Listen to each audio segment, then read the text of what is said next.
What's up, guys? My name is Pete, and I'd like to welcome you to another edition of Phipps Tips. In today's episode, we're going to take a look at the overall market. We're going to check out its top performers. We'll have a look at the day's biggest winners and the day's biggest losers. We got a few news articles to cover with you guys today. Ethereum's growing gas price and what can be done about the scaling solutions there. And another Ripple lawsuit claiming XRP is a security. Well, we'll see what happens there as well. And then we're going to wrap it all up with a little bit of Bitcoin technical analysis. But guys, before we get into the video today, if you are new around here, hit that subscribe button, as I try to post a video every single day, Monday through Friday. And if you are a returning viewer and subscriber, hit that like button, guys, and share it with a friend. We'll get this Friday started right. Stay right there. We'll get into it. We're on CoinMarketCap.com. The market cap currently at $268 billion, with a 24-hour trading volume of $16.5 billion, and Bitcoin dominance checking in at 42.5%. Of our top five today, guys, we have Bitcoin down just 1%, Ethereum down 1.67%, Ripple down 2.57%, Bitcoin Cash down 4.25%, and EOS down 4.5% on the day so far, guys. But, you know, it's still early, 8:45 a.m. Eastern Standard Time, so we'll see what's going on as the day progresses. But what have we got going on versus Bitcoin today, guys? Our number one coin today up against the big dog is Cortex, up 10.60%. Ethereum Classic up 5.38%. H-Share up 4.16%. KuCoin shares up 3.6%. And MadeSafe coin up against Bitcoin only 2.7%. Things look pretty red on the Bitcoin side of things today, guys. It means Bitcoin's doing good. We like to hear that. Let's check out our gainers and losers for the day. Our number one gaining coin, the ERC20, up 162.96%. Dent, doing crazy things, up 139.37%. Look at that. That's wild.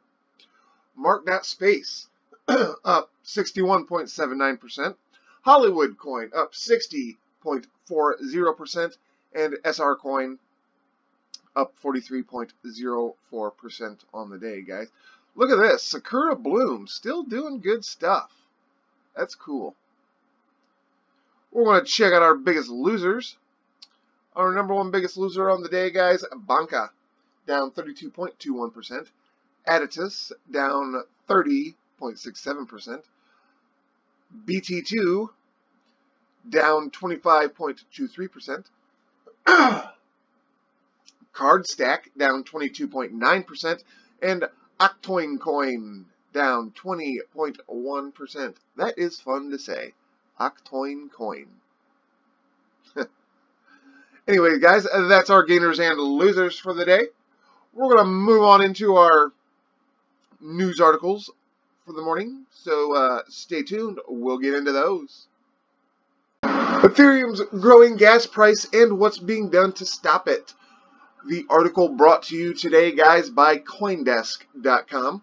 Ethereum is in the midst of a gas crisis. At least, that's according to Taylor Monahan, CEO of MyCrypto, who took to Twitter this week to remind users of best practices for settling transaction fees when using the world's second largest blockchain.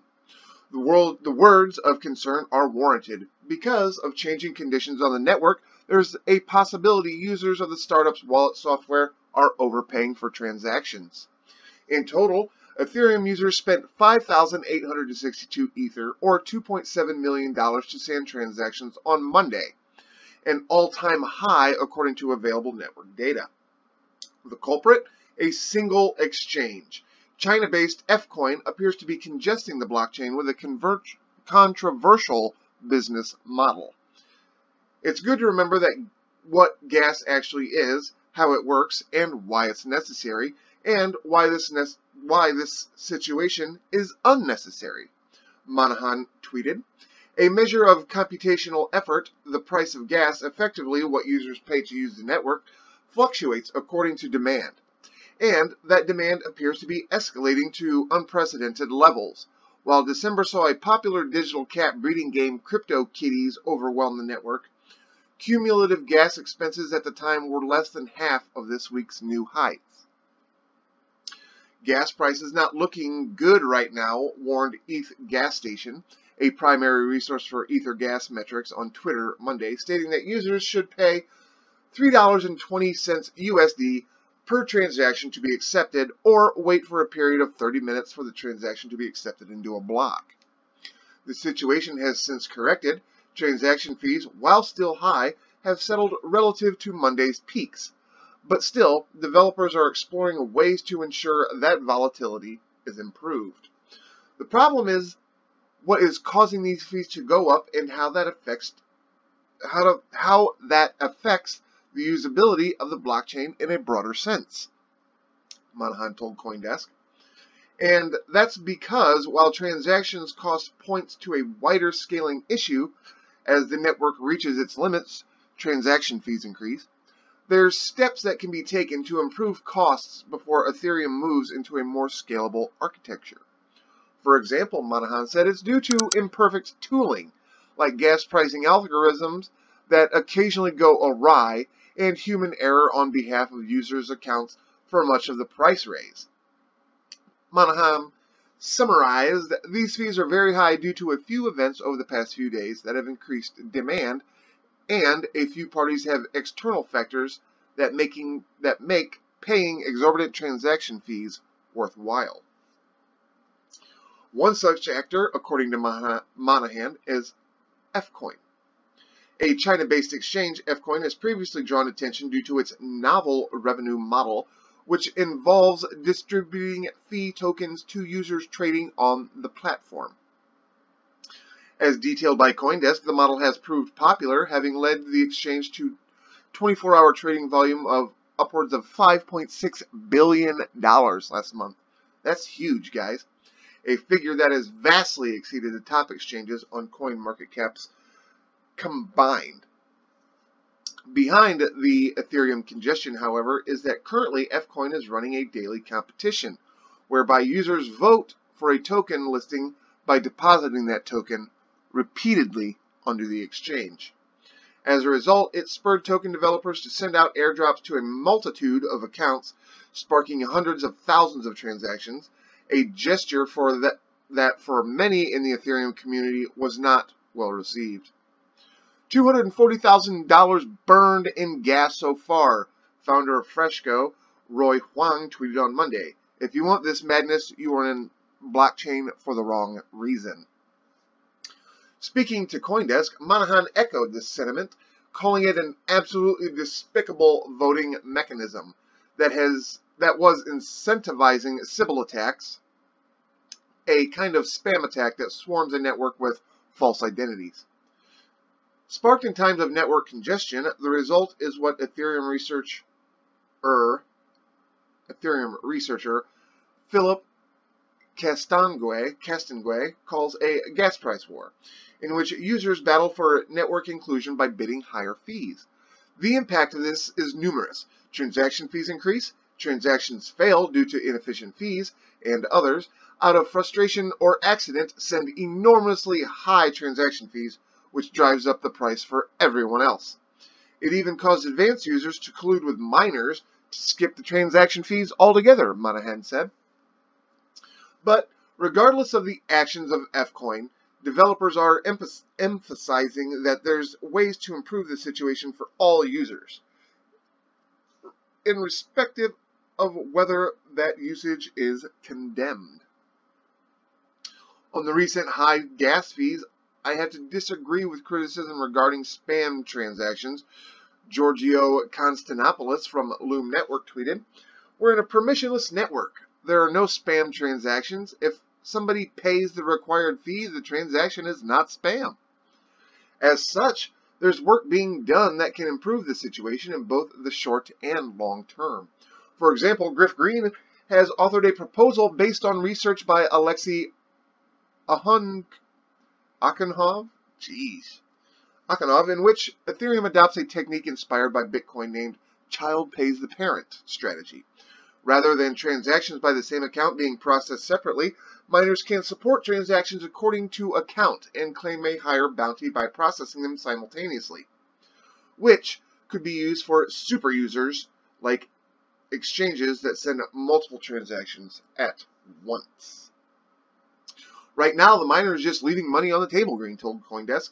Founder of Ethereum, Vitalik Buterin, has also authored a proposal that simplifies the gas pricing algorithm, making it easier to predict the correct gas price should be. Down the line, such a simplified algorithm could eliminate the errors of gas pricing market today, but while it has been broadly well received, it would require all users to upgrade their software. It definitely attacks the heart of the problem, but I would be surprised to see this implemented before the end of 2018. On the other hand, Green's proposal that could have a strong impact on the network, according to Green, only requires the code to be implemented by miners and wouldn't require a hard fork to improve efficiency. Green told CoinDesk it effectively adds a feedback loop that can help everyone prioritize transactions effectively. The bigger picture? However, speaking to CoinDesk, Afri Shodan, a communications manager at Parity, said that underlying the conversation is the bigger issue of scaling Ethereum to keep up with user demand. In general, the gas price market is a good thing, in theory, but in reality, clients are at the limit of what they can process, Shodan told CoinDesk. Castanguay, who is responsible for a short-term scaling measure named Gas Token Factory that allows users to profit from cleaning unnecessary data from the blockchain, agreed that scaling was the underlying concern. The recent gas price surges are really only a reflection that the Ethereum blockchain has been close to its maximum throughput for a while, Castanguay said. It reflects that people have been using the protocol consistently and that Ethereum needs to scale. That said, scaling solutions such as sharding are far-reaching. Experimental technologies and the timeline for their completion is yet unknown. This is cutting-edge research, Ethereum developer Nick Johnson, responding to a disgruntled user, wrote on Reddit, "Nobody else has solved it either. Give it time." Yet, both a scaling and optimization problem, speaking to CoinDesk, Monahan emphasized that this widens the pool of those capable of assisting in network improvements. "We all have a role to play in building the future," Monahan said, concluding, "We should all try to take part in discussions, provide feedback on the tools we are using, and be active participants in this future. The best world is one where we are all working together." And that is well said. But guys, tell me what you think about this article. You know, it's no big secret that Ethereum has had scaling issues. Actually, every single blockchain out there has scaling issues. And, you know, all these tokens and coins that are being built on the Ethereum blockchain will have this single, you know, thing to overcome. The scaling solution of the Ethereum blockchain. And, you know, I think that it'll eventually work itself out. Like the devs for this crypto and platform are brilliant men. Vitalik Buterin is a genius of our time, literally. They'll have it figured out, guys. So as for now, you know, you're going to expect to be paying a little bit higher price because Ethereum currently transacts about 25 transactions per second, which, you know, is not that great. But, you know, we're still in the infancy stage of this market, guys. So, you know, give them time. Let them work on it. They'll get it figured out. And when Ethereum is processing millions of transactions per second, your fee will be minimal. You know, like cents on the dollar, not dollars on the dollar. That's just my opinion. Take it how you want, guys. But drop me a comment down in the comment section, guys. Let me know what you think about this article. Do you think that Ethereum will have this sort of implementation in by the end of this year? It's only 6 months away, so you never know, but this space is growing fantastically fast, guys. Like, unbelievably fast. So, you never know what could happen. You never know. But, yeah, guys, drop me a comment down in the comment section. Let me know what you think. Do you think that Ethereum's going to be on the right path when it comes to scaling issues? I believe so. I'd love to hear what you guys have to think. We're going to move on into our next article, one that should ruffle a few feathers. We'll be right back. Another Ripple lawsuit claims XRP is a security. This article brought to you today by Coindesk.com. Ripple is facing another class action lawsuit tied to the legal classification of the XRP cryptocurrency. A lawsuit filed in the Superior Court of California, San Mateo County, claims that Ripple created the XRP token and then used sales of the token in order to fund its operations and the development of the XRP ecosystem. Filed by California resident David O'Connor, the complaint names Ripple Labs XRP2, Ripple's licensed money services business, Ripple CEO Brad Garlinghouse, and 25 unnamed persons affiliated with the firms as defendants. The suit claims here the XRP offered and sold by the defendants had all the traditional hallmarks of a security, yet defendants failed to register them as such. The purchase of XRP constitutes an investment contract as XRP purchasers, including plaintiff, provided consideration in the form of fiat, such as US dollars or other cryptocurrencies, in exchange for XRP. XRP purchasers reasonably expected to derive profits from their ownership of XRP, and defendants themselves have frequently highlighted this profit motive.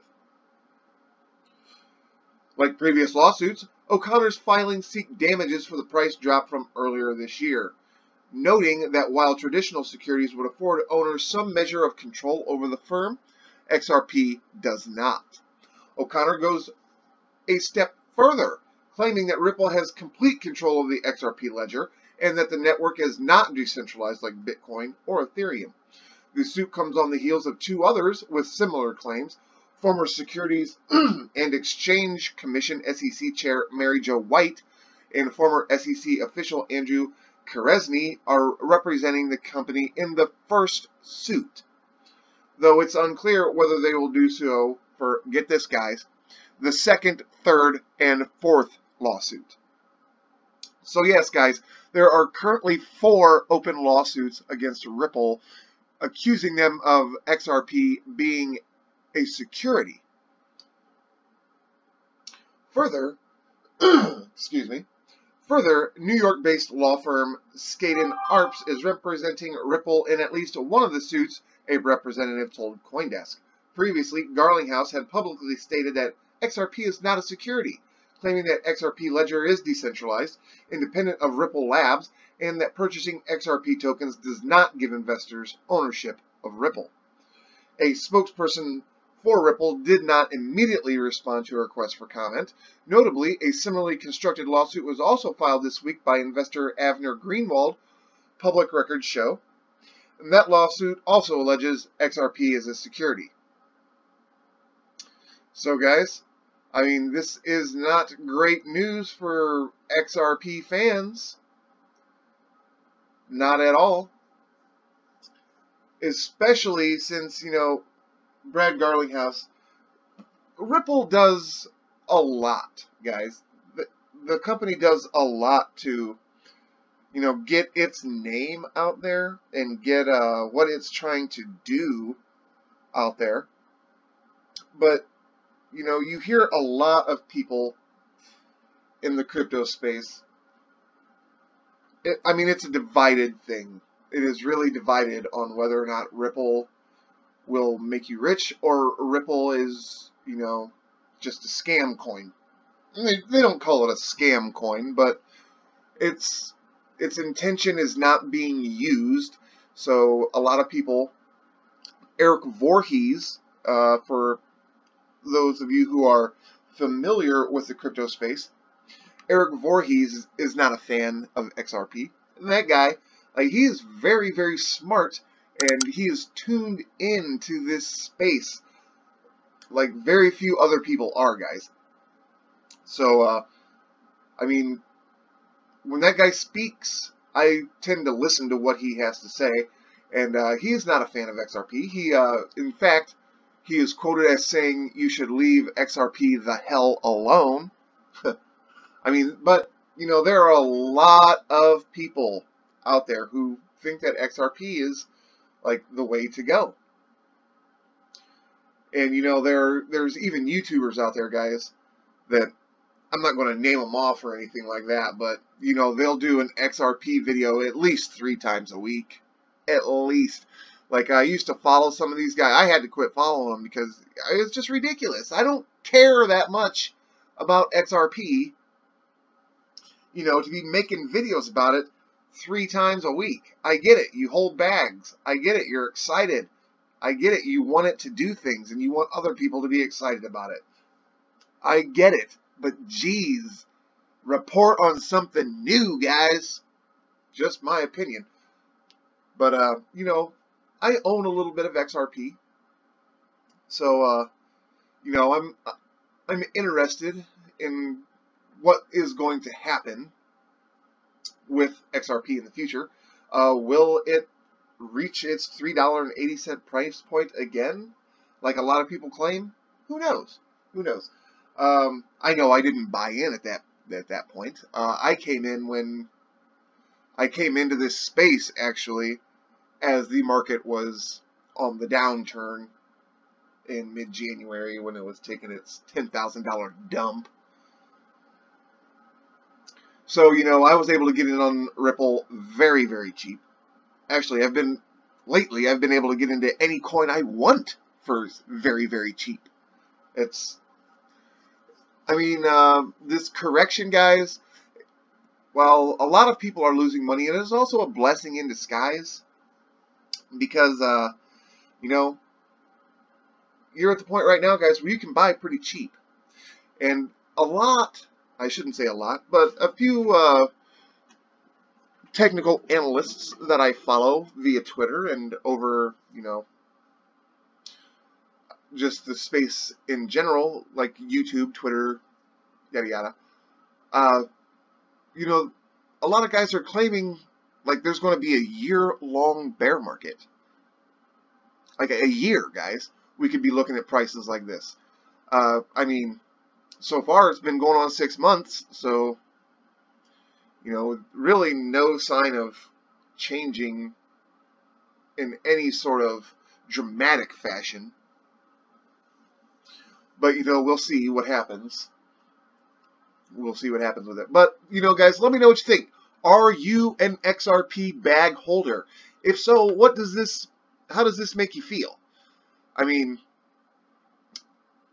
you know, the SEC hasn't weighed in yet on whether or not ICOs or, you know, certain coins will act as a security, guys.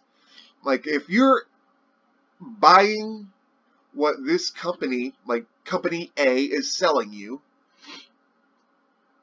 in an attempt for them to, you know, build their brand and make their company bigger and better, that is technically like the definition of a security. But, you know, XRP doesn't really have too many use cases right now. Like the whole, when Western Union used the XRapid platform, they were not all too impressed with it. They only used it a few times, and, you know, they just said it was okay. It's nothing that's, like, rattling the earth or anything when it comes to, you know, cross-border transactions. That's just my opinion, though, guys. Let me know what you think. XRP fans and XRP haters alike. Drop me a couple comments down in the comment section. Let me know what you guys think. Do you think that XRP is classified as a security? I mean, I kind of think that it is, but, you know, I'm not a financial advisor. nor should any of this be taken as financial advice. I'm just trying to inform you guys, and I hope I'm doing so. But we're going to go ahead and move on into our technical analysis of the Bitcoin. So stick around, guys. We'll be right back. And here we are, guys, on the Bitcoin versus US dollar 4-hour scale using the Bitfinex exchange information. And guys, I've kept up our drawing tools that we had yesterday just so we can stay up to date on what's going on the 4-hour chart. And if you recall from yesterday's video how I told us that this upward wedge, this ascending wedge, was a bearish pattern and that we could likely see a break in price if this were to complete. Well, guys, we were making a bull pennant yesterday and it failed. So what we can do is we can delete this pennant because it is a failed pattern. And what we see is we had a bit of a dump yesterday around 8 o'clock in the evening. And we lost, oh, I don't know, $200, not even, $100 in price on Bitcoin. So, you know, that is really nothing, but it was a significant dip. And now, since then, guys, we've been treading along sideways for a while. We did try to make a push back up towards the 6,600, 6,640 area, but we've been rejected since. Like, the price has come back down. But what we do see, guys, what we do see as a good sign is that the 50-hour and the 100-hour are converging. That is a bullish sign, guys. If we can see the 50-hour push through the 100-hour and the 100-hour just maintain its course, you know, continuing its slight upward shot, that's something that, you know, could end up being a bullish thing. Like a bullish divergence is what it's called a lot in this space. And, you know, we can see our 200-hour took a little bit more of a downturn, but again, trying to flatten itself out. That's something that we want to see. We can still see, guys, that we did not break through the bottom of this upward wedge, so that is also a good sign. We're just continuing on. Like I said, guys, I want to grab our drawing tool and show you exactly what I'm expecting. This kind of number. But, like I said before, guys, this is a bearish pattern, this ascending wedge. So, once it completes, guys, we can expect this.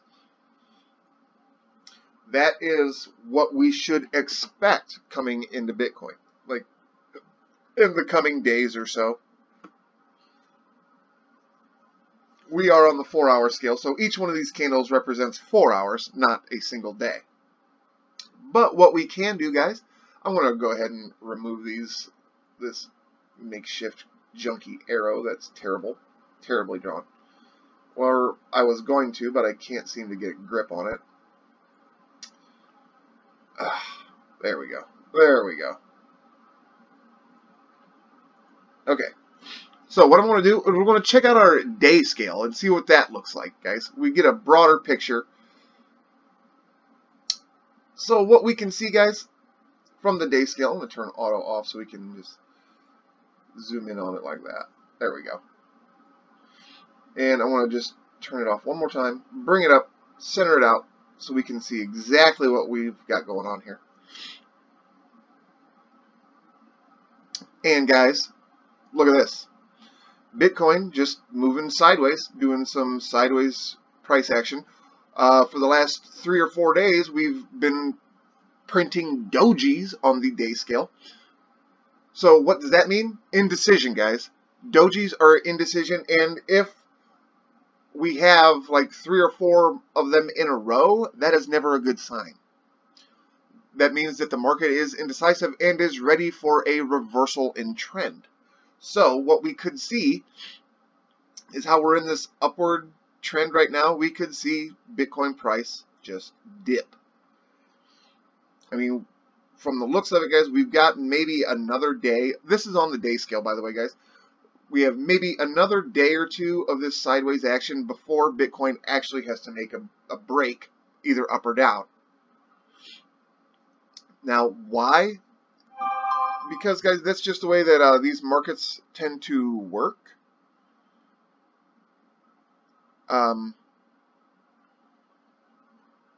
Yeah, like these resistance lines and these support lines, they're there for a reason, guys, and that's generally the reason. Like, you will see Bitcoin, if we don't have a break by this time, by the 8th of July, we will see a break by the 8th of July. That's just the way that these, markets operate. So that's what we can see here on the day scale, guys. By the looks of it, though, for our moving averages, our 50, our 100, and our 200-day moving average, we are well below those. Well below. Like, the 50-hour moving average is currently sitting at, just under 7 grand. And Bitcoin itself is sitting at 6,500. So, that's never a good sign either. We're going to go back to our 4-hour scale, though. I just wanted to check out what we had going on the day scale. I mean, it looks like we've just got some consolidation going on. As the days plug on. We're going to get back into our 4-hour, though. Turn this auto back on. There we go. But yeah, we can see that in the 4-hour that Bitcoin, its price, is in between the 100 and the 2-hour. So what could we expect from this, guys? Honestly, we could expect something like this. These two prices just staying like this, and for the next few hours or so, or the few days, we could see this kind of action. And like with Bitcoin just bouncing off the 200, and then bouncing off of this upward line here. And once it finishes, as I've stated, guys, break to the down, break to the down.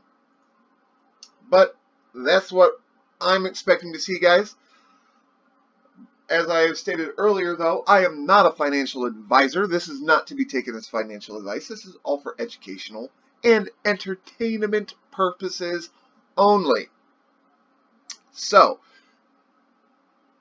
with that being said, guys, this is what I expect Bitcoin to do. I mean, I've been wrong before, and I'm sure I'll be wrong again, because, as I've stated in countless videos, guys, Bitcoin does not move according to the way it should. Why? Because there are human elements involved, and when human elements get involved, things tend to go crazy. So, technically speaking, yes, Bitcoin should take a dump. Will it? Who knows? Who knows? A lot of people were expecting the 5K drop to Bitcoin, myself being included in that, and we have yet to see it, but this corrective rally could end soon. Who knows? Who knows? But with that, guys, that's going to do it for the end of the video today. If you're still with me after all this time, hit that subscribe button, please, as I attempt to make a video for you guys every single day, Monday through Friday. If you learned anything new, hit that like button, share it with a friend, let your friends know what Bitcoin's going to do in the next couple of days, guys. I'm sure they'd love to know. And as always, guys, I'd like to thank you very much for watching, and I'll see you in the next one. Peace.